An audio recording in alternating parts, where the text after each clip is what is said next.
ओम शांति, ओम शांति, ओम शांति। आज बाप दादा हम बच्चों को रोज़ सवेरे सवेरे प्यार से बहुत याद करते हैं। रोज़ रोज़ बाबा हमें सवेरे याद करता है कि बच्चे उठो, अमृत बेले उठो, जिन सोया तिन खोया। तो इसलिए उठकर बाबा को याद करो, नमस्कार करते हैं अपने बच्चों को भी, और बच्चे भी बाप को नमस्कार करते हैं। इसमें ही बाबा हमें यह सिखाते हैं कि तुम मेरे डबल पूज्य भी हो, डबल पूज्य हो, सिंगल पूज्य नहीं। कैसे कि जब हम आत्मा रहते हैं तो पिंडी रूप में पूजा होता है और देवी देवताओं के रूप में भी पूजा होता है, तो डबल पूजा होता है। और शिव बाबा का केवल पिंडी रूप में ही, शिवलिंग के रूप में पूजा होता है। तो यह भी बाबा को बड़ी मीठी मीठी विशेषताएं नज़र आती हैं। बाबा को हम बच्चों के अंदर बहुत सारी विशेषताएं नज़र आती हैं। पूज्य बनाने वाला हम बच्चों को इतना ऊंचा समझता है, कितना ऊंचा हम लोगों को समझ रहा है कि बच्चे तुम डबल पूज्य हो। हम तो केवल सिंगल पूज्य बनते हैं और तुम तो डबल पूज्य हो, हम लोगों को ऊंचा उठाता है। तो बनाने वाला खुद कहता है कि मैं तुम्हें नमस्कार करता हूँ। बनाने वाला खुद ही हमें कहता है कि मैं तुम्हें नमस्कार करता हूँ क्योंकि तुम डबल पूज्य हो। ऐसा निरहंकारी बाप कभी मिला था, आज मिला है बाबा। तो नशा चढ़ता है, इसमें हमें महान बनने का नशा चढ़ता है कि बाबा हमें कह रहा है कि बच्चे तुम डबल पूज्य हो। मधुबन में सभी आते हैं डबल नशा चढ़ाने, डबल फोर्स बनने। जब आप जाते हैं मधुबन तो कितना अच्छा लगता है, योग तपस्या पालना सब कुछ वहाँ मिलता है, कोई काम धाम नहीं, बस बच्चे तपस्या करो, खाओ पियो, बस रहो। तो बाबा कल की मुरली में कह रहे थे कोर्स तो सब ने कर लिया लेकिन फोर्स अब भरना है, ताकत भरना है। बहुत रोज़ रोज़ आप मुरली सुन रहे, रोज़ रोज़ सुन रहे, लेकिन अपने आप को आगे नहीं बढ़ा रहे।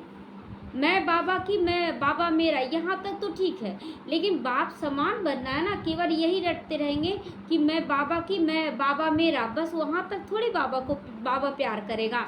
अब देखिए छोटा बच्चा है, उसको गोद में लेते कब तक, जब तक कि वो थोड़ा बड़ा नहीं हो जाता है। फिर धीरे धीरे वो ज़मीन पे चलना शुरू करता है, एक दो डेग देता है, फिर भी गोदी में उठा लेते हैं, थोड़ा बहुत चलाते। लेकिन जब पूरी तरह से चलना शुरू कर दे तो फिर आप गोदी लेने में लगेगा ना कि क्यों गोदी लेने जाने, चल के चलो, थोड़ा चल के चलो। तो उसी तरह यहाँ भी हम बच्चे केवल गोद में ही रहे बाबा के तो शोभा तो नहीं देता है ना। इसीलिए बाबा कहता है बच्चे अब चलना सीखो, धारण करो ज्ञान को। और चलना सीखने का मतलब होता है कि धारण करो, और धारण करके दूसरों को कराओ। तो सभी आए हैं कोर्स करने या फोर्स भरने? क्या करने आए हैं? फोर्स भरने। कोर्स करने तो हो चुका है कोर्स, फोर्स भरना है हम लोगों को। परंतु कहा जाता है जहाँ कोर्स में भी फोर्स है, जिससे बैटरी सदा चार्ज रहे। बाबा यहाँ ज्ञान सुना सुना कर ज्ञान का कोर्स कराता है और हमें चार्ज करता है। जैसे ड्राइवर बड़े सफ़र पर जाते हैं तो बैटरी अच्छी तरह से चार्ज करके जाते हैं, मोटर की अच्छी तरह से चेकिंग करके जाते हैं कि लंबे सफ़र में जा रहे कोई खराबी ना हो जाए। तो हम लोगों को भी ये सब चेकिंग करना चाहिए कि 5000 साल की जर्नी में निकलने वाले हैं, तो क्या क्या भरना चाहिए। सब कुछ भरे, तन को भी स्वस्थ रख लेना है 5000 साल के लिए, मन को भी रखना है, धन धान्य भरपूर होना। धन कौन सा? ज्ञान धन, संतुष्टता का धन, सारे धनों से भरपूर होना है। योग से शक्ति भर लेना है। तो बाबा कहता 5000 साल की जर्नी तैयार करने जा रहे हो तो सोचो कितनी सारी तैयारी करोगे। 2 4 10 दिन के लिए तैयारी में 1 महीना लगा देते हैं कि ये ले जाना है, वो ले जाना।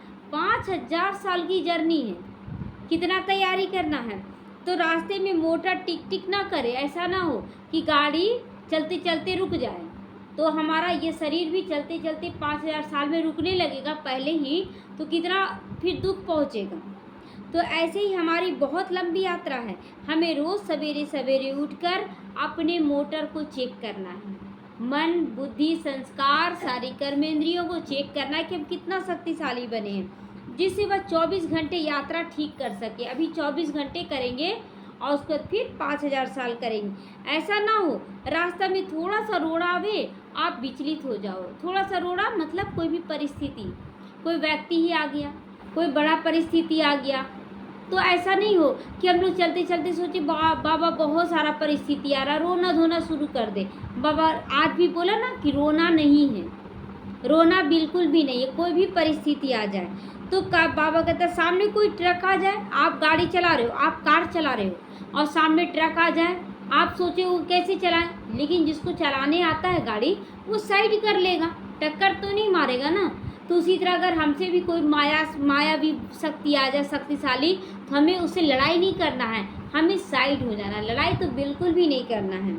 एक व्यक्ति था ना, वो जा रहा था ऑटो में ना, अपना कुछ पैसेंजर को बैठा के ले जा रहा था। रास्ते में एक कार वाला आया और टक्कर खा गया ऑटो वाले से, और ऑटो वाले को ही बहुत गाली दिया, मारुति वाला गाली दिया ऑटो वाले को। अब ऑटो वाला कुछ नहीं बोले, मुझे माफ़ कर दीजिए, हमसे गलती हो गया। तो भी बहुत कुछ बोला, लेकिन बोला माफ़ कर दीजिए, हम किनारा करके चला गया। तो उसमें जो पैसेंजर बैठा हुआ था ना, वो बोला कि तुम्हारी गलती भी नहीं थी, तुम इतना कुछ सुन लिया, सो क्यों नहीं तुम बोला, तुमको बोलना चाहिए था।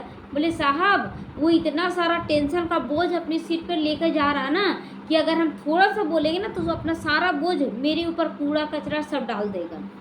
लेकिन अगर हम चुप रह के निकल गए ना तो उसका पास ही रह गया कूड़ा कचरा। लोग सुनाने के लिए बेताब रहते, अब इतना टेंशन में जी रहे ना, सब एक दूसरे पे सुना रहे हैं, सब एक दूसरे को सुनाना चाहते। चुप रहेंगे लड़ाई नहीं होगा, आपका एनर्जी बच जाएगा। इसलिए बाबा कहता है कि अगर सामने आप कार लेके जा रहे, ट्रक भी आ जाए, मतलब बहुत शक्तिशाली लोग आ जाए, बहुत ज़्यादा आपको उल्टा पुल्टा सुनाए बिना किसी गलती के, चुपचाप एक शब्द भी नहीं बोले, तो देखिए वो बोलते बोलते शांत हो जाएगा। तो कोई ऐसा आंधी तूफान आ जाए, तो आंधी तूफान आ जाएगा तो क्या लड़ाई करेंगे कि सुरक्षित स्थान में बैठ जाएंगे कि नहीं हमें आंधी तूफान है, अभी हमको नहीं जाना है। मोटर वहीं बैठ जाए, पंचर हो जाए तो, और शरीर साथ ना दे तो, मोटर पंचर होना माना शरीर साथ ना दे तो बाबा को याद तो कर सकते हैं। तो बाबा ने कहा है सवेरे सवेरे हर एक को अपनी चेकिंग करनी है कि हम दिन भर के लिए तैयार हैं, कोई भी परिस्थिति आएगा, लेकिन हम सुबह सुबह अमृत वेले जरूर योग लगाएं। तो आज भी बाबा ने हर एक को अपनी खामी निकालने के लिए कहा, अपनी खामी। दिन भर में कोई भी परिस्थिति आता है, अपने अंदर की गलतियों को चेक करें, कहाँ कहाँ हम उलझते हैं। सबसे बड़ी खामी दे अभिमान का। कोई बोला ऐसा क्यों बोल दिया, अरे बोल दिया ना, कुछ नहीं होता है उससे। तो इस खामी को रोज चेक करो, क्योंकि मेन खामी यही है सबके अंदर कि थोड़ा सा कोई बोल दिया चोट लग जाता है, बहुत कड़ा कड़ा शब्द बोल रहा, बहुत जोर से चोट लगता है। कहाँ चोट लगा, नहीं, दिल दिमाग सबको चोट लगा दिया, आप पकड़ लिए इसीलिए चोट लगा, आप किनारा कर दे कोई चोट नहीं लगा। तो बाबा के हम बच्चों को 3 फरमान मिला है, परम बाप के नाते ना फरमान बरदार। बाबा जो आज्ञा दे, बच्चे तुमको लड़ाई नहीं करना है। स्कूल जब भेजते हैं बच्चों को तो क्या बोलते हैं कि देखो तुमको लड़ाई नहीं करना है। 2 भाई था ना, तो स्कूल गया, 2 भाई में बड़ा भाई थोड़ा समझदार था। बड़ा भाई बोला नहीं लड़ाई नहीं करो, छोटा वाला भाई बोला नहीं दोस्तों के साथ हम खेलेंगे। और खेलते खेलते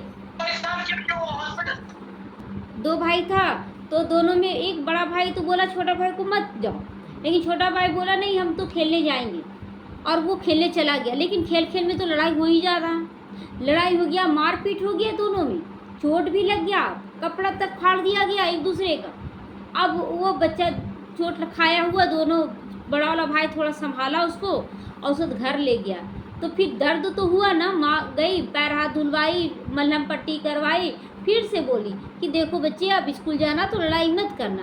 यहाँ भी बाबा हम लोगों को अमृत वेले योग लगाते हैं। तो बाबा कहता है बच्चे 24 घंटे में तुम्हारे साथ कोई भी परिस्थिति आएगा, तुमको शांत रहना है, तुमको कुछ डिस्टर्ब नहीं होना है, रोना धोना नहीं है, वो अपने आप शांत हो जाएगा।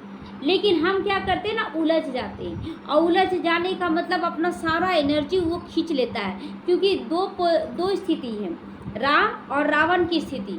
अगर आप राम बन के हैं तो रावण का जो शक्ति आप खींच लेते हैं, और अगर आप रावण की स्थिति में आ गए तो रावण आपकी स्थिति को खींच लेगा, आपकी स्थिति को रावण खींच लेगा। अब 24 घंटे आप चेक करें कि हम राम बन के जी रहे हैं कि रावण बन के जी रहे।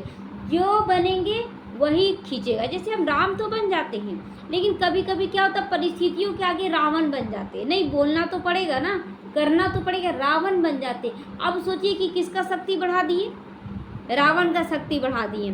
तो ये सब घड़ी घड़ी हमें चेक करना है। तो बाबा कहता है कि बच्चे अमृत वेले उठकर अपने अंदर इतना पावर भर लो कि 24 घंटे कोई भी परिस्थिति आए ना तो तुम्हें बड़ा ही नहीं लगे, छोटा लगे। क्योंकि बिना शक्ति, देखते शरीर अगर कमज़ोर कोई बच्चे का होता है, मौसम चेंज किया बीमार पड़ गया, मौसम चेंज किया बीमार पड़ गया। लेकिन जो मजबूत है कितना भी मौसम चेंज कर दे वो बीमार नहीं पड़ता है। तो उसी तरह अगर हम अमृत वेले योग तपस्या करके शक्ति भर लेते हैं, योग तपस्या करके अगर शक्ति भर लेते हैं तो हम मजबूत हो जाते हैं। फिर दिन भर में कोई भी परिस्थिति आ जाए कोई फर्क नहीं पड़ता है। तो इसलिए बाप का फरमान है बच्चे अमृत वेला योग करो, बाप से मिलन मनाओ। अमृत वेला बाप का फरमान है। अब टीचर का क्या फरमान है? टीचर का क्या फरमान है? मुरली रोज सुनो। टीचर का फरमान है बच्चे मुरली रोज, पढ़ाई ही ना देगा वो। बाप का बोला कि बच्चे अमृत वेले मेरे से मिलन बनाओ, मैं तुम्हें शक्तिशाली बना दूंगा। फिर मुरली टीचर बोलते हैं कि बच्चे रोज पढ़ो, एक दिन भी मिस नहीं करना, रोज अटेंशन देकर पढ़ाई करो, तो मैं तुम्हें बहुत अच्छे अच्छे ज्ञान के पॉइंट दूंगा जिससे तुम कैसी भी परिस्थिति हो समाधान तुम ढूंढ लोगे, समाधान कर लोगे, समस्या को बड़ा नहीं समझोगे क्योंकि समाधान तुम्हारे पास होगा। तो इसलिए टीचर का फरमान है रोज मुरली सुनना। उसके बाद सतगुरु का फरमान है कि बच्चे वरदानों की माला पहन कर रहो, स्वमान की सीट पर बैठे रहो। ये तीनों बाप, टीचर, सतगुरु तीनों का फरमान है। तो आज से हम तीनों का फरमान को अगर डेली फॉलो करें तो बहुत शक्तिशाली बन जाएंगे। तो बाप का फरमान क्या हो गया? हाँ, अमृत वेला करना। और टीचर का फरमान अमृत नहीं, रोज मुरली सुनना। हाँ, टीचर का फरमान है रोज मुरली सुनना। और सतगुरु का फरमान क्या हुआ? स्वमान लेना। स्वमान, जैसे विघन आ गया तो बोलना मैं विघन विनाशक आत्मा हूँ। कोई बांध रहा हमें कि नहीं तुमको उधर नहीं जाना है, यहाँ रहना है, आप बोलिए मैं बंधन मुक्त फरिश्ता हूँ। तो स्वमान ले लिया, वरदान ले ली, मैं सफलता मूर्त आत्मा हूँ, मैं विजयी आत्मा हूँ। बाबा का वरदान ही हाथ मेरी सिर पर है, मेरे साथ सब कुछ अच्छा हो रहा है। इस तरह से वरदानों की माला पहने, स्वमानों की माला पहने। ये तीनों बाप, टीचर, सदगुरु तीनों को साथ लेकर चलने की बाबा आज हमें विधि बता रहा है। तो हमें निरंतर, एक दिन नहीं, ये बाबा कहता है रोज तीनों को लेकर चलना है। क्योंकि हमारा बाप, टीचर, सदगुरु एक है लेकिन कर्तव्य अलग अलग है हमारा। तो तीनों के कर्तव्यों को याद करके उसके फरमान पर पूरी रीति हमें चलना चाहिए।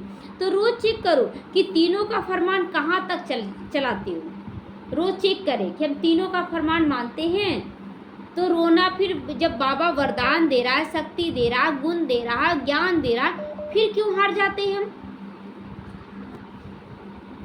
तो बाबा कहता है कि बाबा ने फरमान किया बच्चे तुम्हें देह अभिमान छोड़कर देही अभिमानी रहने का अभ्यास करना है।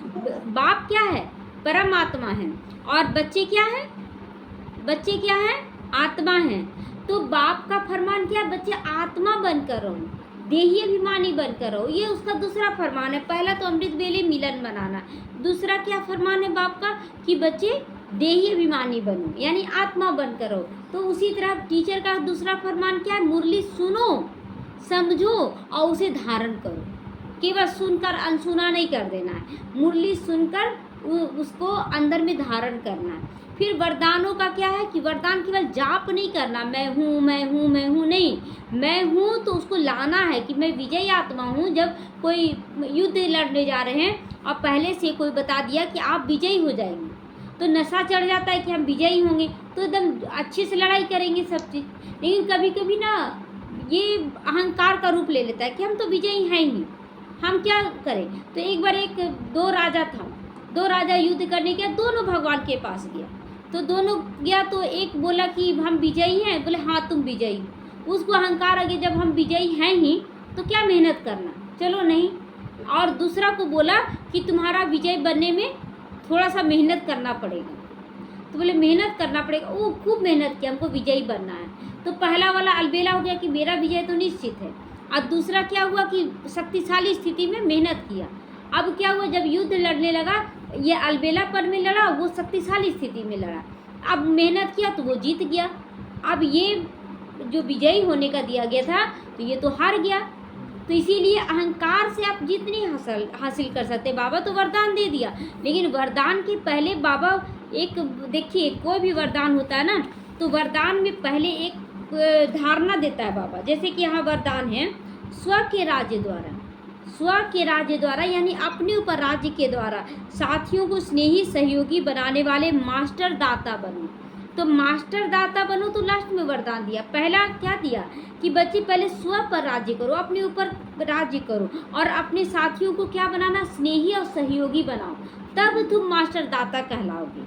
तो वरदान के पहले हम लोगों को कार्य देता है बाबा, ये कार्य करो तब तुम वरदान धारण कर सकोगे। और हम लोग सोचते हैं हम वरदान ले लिए ना तो मेरा जीत पक्का है। नहीं, बिना मेहनत के कुछ भी नहीं होता है, बिना त्याग तपस्या के कुछ भी नहीं होता है, वरदान भी सिद्ध नहीं होता। इसीलिए राक्षसों को क्या बोला जाता था कि अगर तुम ऐसा गलत प्रयोग करोगे तो यही वरदान तुम्हारे लिए अभिशाप बन जाएगा।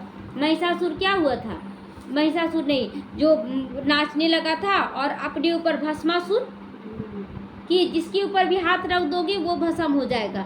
और मोहिनी रूप लेकर क्या किए, वो डांस करते करते इतना लीन करवा दिया उसको कि वो हाथ अपने ऊपर रख दिया, भस्म हो गया ना। इसलिए पहले ज्ञान का ज़रूरत होता है, वरदानों को भी यूज करने के लिए ज्ञान का ज़रूरत होता है। इसीलिए बाबा कहता है कि पहले अपने आप को चेक करो, चेंज करो, तब फिर तुम वरदान को यूज कर सकते हो। ओम शांति।